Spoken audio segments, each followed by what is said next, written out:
Okay, so guys, I'll actually tell you two different ways in which you can create your Foundry agents or an agent inside the Foundry Agent Service. And we'll take it one by one. So the first method is where you can just simply go ahead and say create agent, and it creates the agent straight away for you. So you don't have to supply all the inputs and all. It just simply say create agent and it actually creates the agent for you.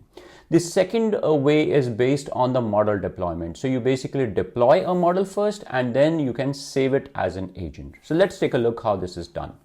So first you need to go to your Foundry portal as we did before. So you have your next Gen Foundry service, I believe, up and running for you guys. Now you need to actually go into build. So previously we looked at Discover, where we were looking at all the different models, the different tools like MCP and all that you are interested in. But now we are interested in really building something. As you can see, because it is our first agent, we haven't built anything. So let's try and create an agent, and I'll show you how simple Microsoft has made it now, that you just simply give the name of the agent and your agent would be up and running. So let's quickly take a look. Okay, before I do that, let me show you models inside this. So you can see that there are no models deployed as well, and that is the magic how they have actually created. You no longer need to create new deployments of the models. If you are creating an agent, it will automatically deploy a model for you, and I'll show you that as well. So let's go to agents. Let's say create agent, and I'll say my first agent, right? Simple name. I'm just giving my first agent, and I say create, and you'll be surprised that how quickly it deploys. But look here, it's deploying a GPT 4.1 in the background because it didn't have any deployment or a model deployment.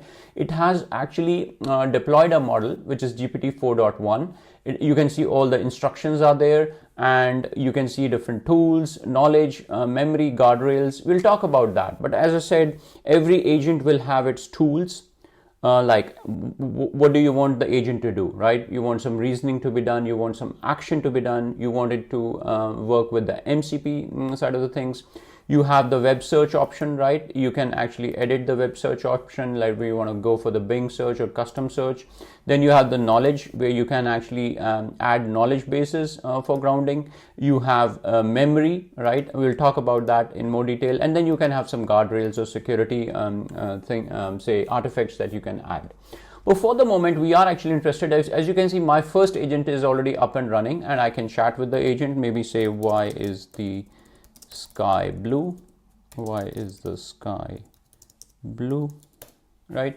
So you'll see that it should start coming. Yeah, so it's already started coming up with the responses. The other key thing I wanted you to see is, now if I go back to models, you'll see that in the back end, it has automatically done these two deployments. When you created your first agent, or when a first agent was created, these new deployments have been created under the hood. You didn't do that, remember. It has been done automatically. So the one is GPT 4.1, which is used for your responses. And the other is, it has kind of deployed the text embedding model as well, right? So these two are done. And based on this, our agent is up and running. And from here, you can actually also look. If you go to the agent, you can see that the agent is based on the model 4.1, right? And all the instructions and everything you can work same way, right? So I think this is one method. In the next video, I'll actually show you the second method in which you can actually create your agent. So don't go anywhere.